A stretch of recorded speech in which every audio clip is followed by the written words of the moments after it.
1920 થી 1947 નો જે સમયગાળો છે એ ગાંધી યુગ અને ગાંધી યુગના આંદોલનના સમયગાળા તરીકે ઓળખાય છે અને આ બીજો તબક્કો એ બંધારણના હકોની પ્રાપ્તિની લડતનો તો છે જ, પરંતુ સાથે સાથે દેશની આઝાદીની લડત માટેનો પણ આ તબક્કો ગણવામાં આવે છે। આ તબક્કામાં ઘણા બધા આંદોલનો થયા અને એ આંદોલનો દ્વારા દેશની આઝાદી માટેનો એક માર્ગ મોખરો બનાવવા માટેનું એક અભિયાન ચલાવવામાં આવ્યું અને એ માટે અનેક આંદોલનો થયા। તો આજે આપણે પ્રકરણ 5 ની અંદર ભારતનું આઝાદી તરફ પ્રયાણ એના વિશે વાત કરીશું।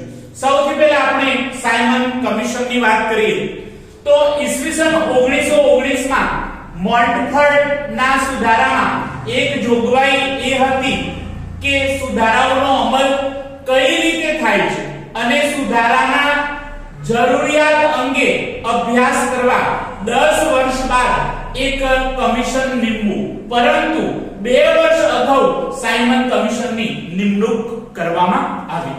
1919 માં મોન્ટેગુ ચેમ્સફોર્ડના સુધારાની અંદર એક જોગવાઈ એ કરવામાં આવી કે ભારતની અંદર સુધારાનો અમલ કેવી રીતે થાય છે અથવા જે કંઈ બદલાવ માટેનો પ્રસ્તાવ મૂકવામાં આવે એના ઉપર કામ થાય છે કે નથી થતું એ માટે અને કયા કયા બદલાવની જરૂરિયાત છે, કયા કયા સુધારાની જરૂરિયાત છે, ભારતની અંદર કયા કયા પરિવર્તનની આવશ્યકતા છે એ અંગેનો અભ્યાસ કરવા માટે 10 વર્ષ બાદ એક કમિશન નીમવું, પરંતુ સ્વરાજ પક્ષના ધારાસભાઓમાં વિરોધના પરિણામે સાયમન કમિશનની નિમણૂક એ 2 વર્ષ પહેલા કરવામાં આવી કે 1927 ની અંદર સાયમન કમિશનની નિમણૂક કરવામાં આવી। જ્હોન સાયમનના અધ્યક્ષપણા હેઠળ રચાયેલ સાયમન કમિશનમાં 7 સભ્યો હતા અને બધા જ સભ્યો અંગ્રેજ હતા। એટલે કે 1927 માં જે સાયમન કમિશન આવ્યું એ સાયમન કમિશન એ જ્હોન સાયમનના અધ્યક્ષપણા હેઠળ આવ્યું હતું। સાયમન કમિશનમાં 7 સભ્યો હતા અને સાથે સાથ અંગ્રેજ સભ્યો હતા। આ કમિશન હિન્દ માટે નિમાયેલું હોવા છતાં હિન્દીઓના દુઃખ દર્દ હિન્દી સમજી શકે એ વિચારથી કમિશનમાં હિન્દી સભ્યોને સામેલ કરવાની ભારતીયોએ ભલામણ કરી, પરંતુ અંગ્રેજોએ તે ભલામણ ન સ્વીકારી, તેથી સાયમન કમિશનનો ભારતીયોએ બહિષ્કાર કરવાનું નક્કી કર્યું।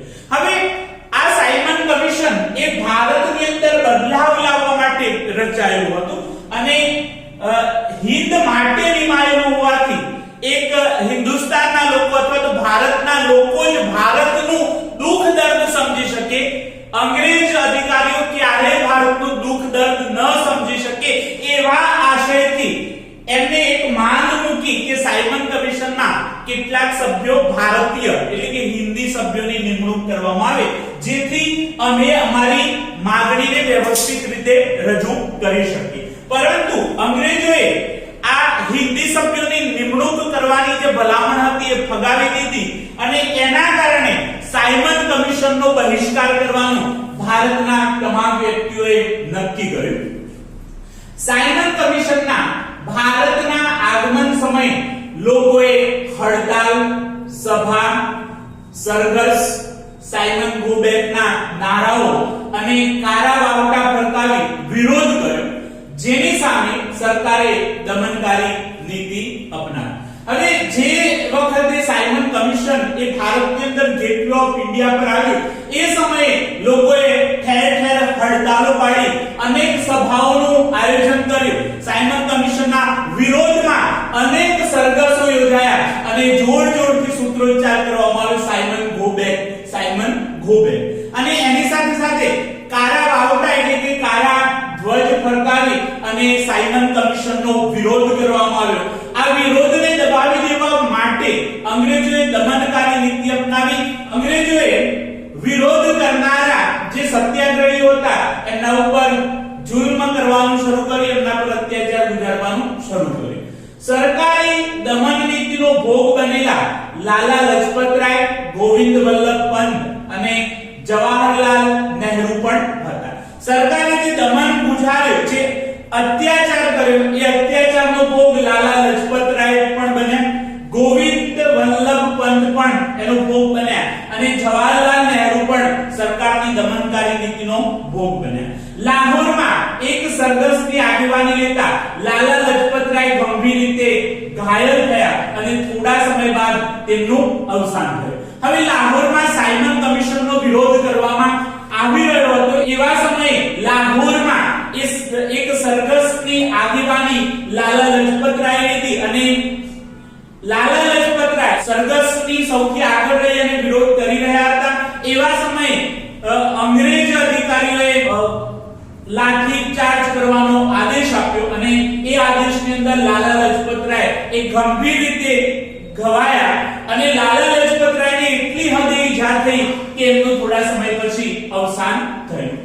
લાલાજીના મૃત્યુના સમાચારથી ભગતસિંહ, સુખદેવ અને શિવરામ રાજગુરુ જેવા ક્રાંતિકારીઓ ઉશ્કેરાયા અને લાઠીચાર્જના આદેશ આપનાર અંગ્રેજ પોલીસ અધિકારી સાન્ડર્સની હત્યા કરવામાં આવી.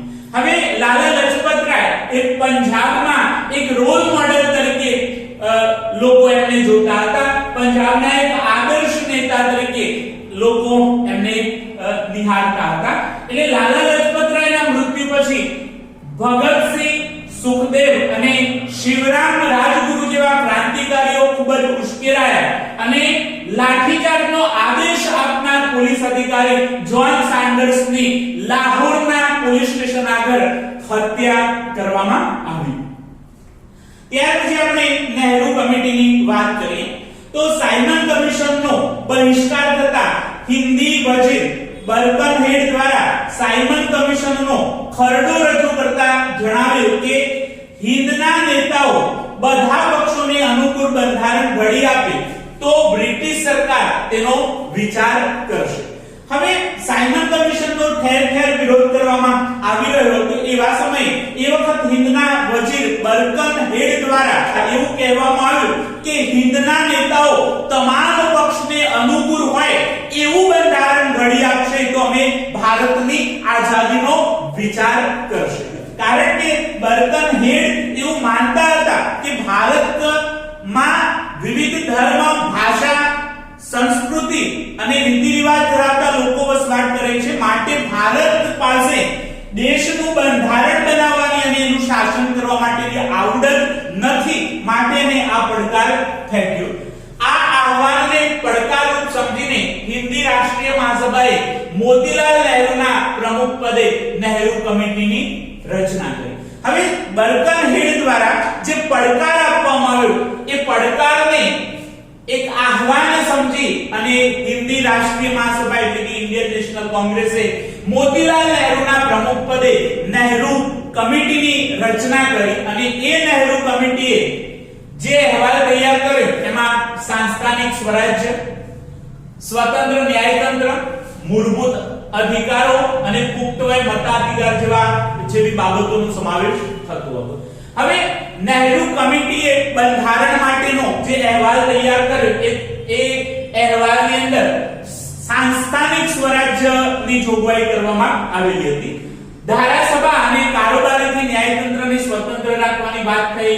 મૂળભૂત અધિકારો અંગેની પણ જોગવાઈ એની અંદર કરવામાં આવેલી હતી અને પુખ્ત વય મતાધિકાર આ તમામ બાબતો એ નહેરુ અહેવાલ તૈયાર કર્યો એની અંદર સમાવેશ કરવામાં આવ્યો. અલબત્ત અંગ્રેજ સરકારે આ ભલામણનો સ્વીકાર ન કર્યો. એટલે કે મુસ્લિમ લીગને આ બંધારણ નામંજૂર હતું. માટે અંગ્રેજ સરકારે મુસ્લિમ લીગને આગળ લાવી અને આ ભલામણનો સ્વીકાર ન કર્યો. પૂર્ણ સ્વરાજની માંગણી. હિન્દી રાષ્ટ્રીય મહાસભામાં જવાહરલાલ નહેરુ અને સુભાષચંદ્ર બોઝ જેવા યુવા નેતાઓ પૂર્ણ સ્વરાજ્યના હિમાયતી હતા. પૂર્ણ સ્વરાજની માંગણીનો પ્રસ્તાવ રજૂ થયો એ પહેલા આપણે સાંસ્થાનિક સ્વરાજ્યની માંગણી કરી રહ્યા હતા.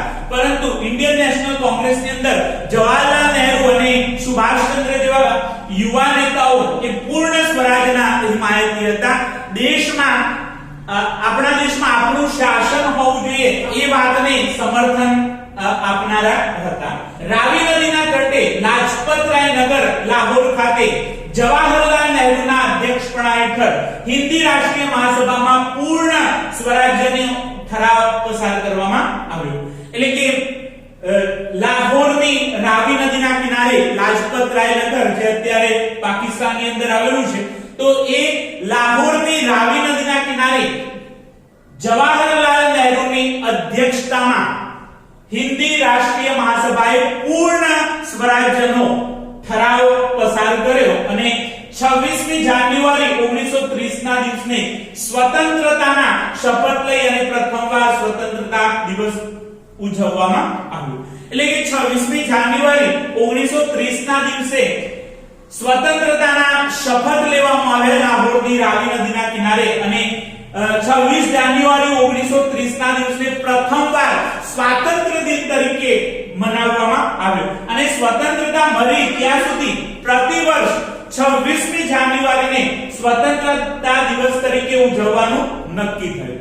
હવે 26મી જાન્યુઆરી 1930 થી છેક 1947 સુધી આપણા દેશમાં સ્વતંત્રતા દિવસ તરીકે 26મી જાન્યુઆરીને મનાવવામાં આવતો હતો અને 15મી ઓગસ્ટ 1947 ના રોજ આપણો દેશ આઝાદ થયો. એટલે આપણે 15મી ઓગસ્ટને સ્વતંત્રતા દિવસ તરીકે મનાવીએ છીએ અને 26મી જાન્યુઆરી 1930 સ્વતંત્રતાના શપથ લીધા હતા. એ 26મી જાન્યુઆરીની તારીખ એ આપણા માટે યાદગાર હતી. માટે આ તારીખને યાદગાર બનાવવા માટે આપણા દેશનું બંધારણ એ 26મી જાન્યુઆરી 1950 ના રોજ અમલમાં આવ્યું. એટલે કે 26મી જાન્યુઆરીને આપણે પ્રજાસત્તાક દિન તરીકે મનાવીએ છીએ. તો આપણે સાયમન કમિશન, નહેરુ અહેવાલ અને પૂર્ણ સ્વરાજ્યની માંગણીની વાત કરી. ફરીથી આપણે એનું એકવાર પુનરાવર્તન કરીએ.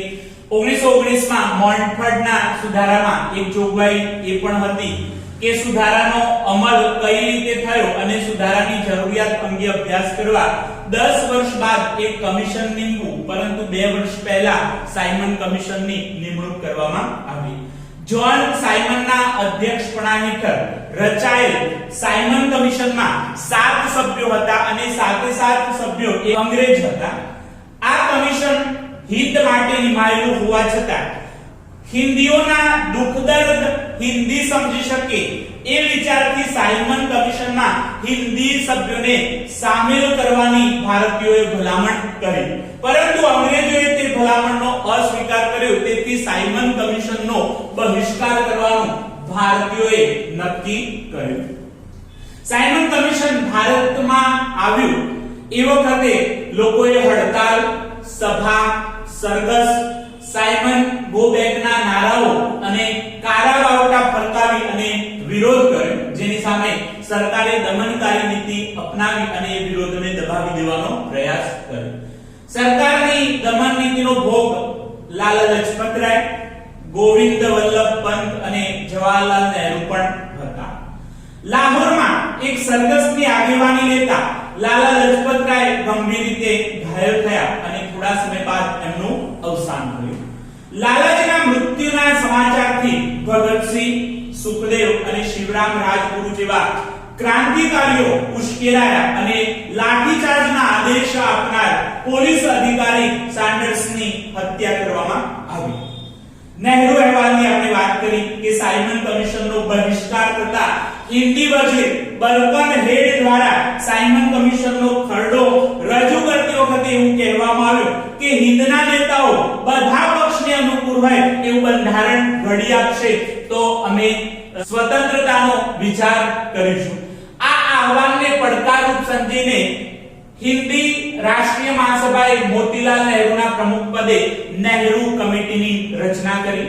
નહેરુ કમિટીએ જે અહેવાલ તૈયાર કર્યો તેમાં સાંસ્થાનિક સ્વરાજ્ય, સ્વતંત્ર ન્યાયતંત્ર, મૂળભૂત અધિકારો અને પુખ્ત વય મતાધિકાર જેવી બાબતોનો સમાવેશ કરવામાં આવ્યો હતો.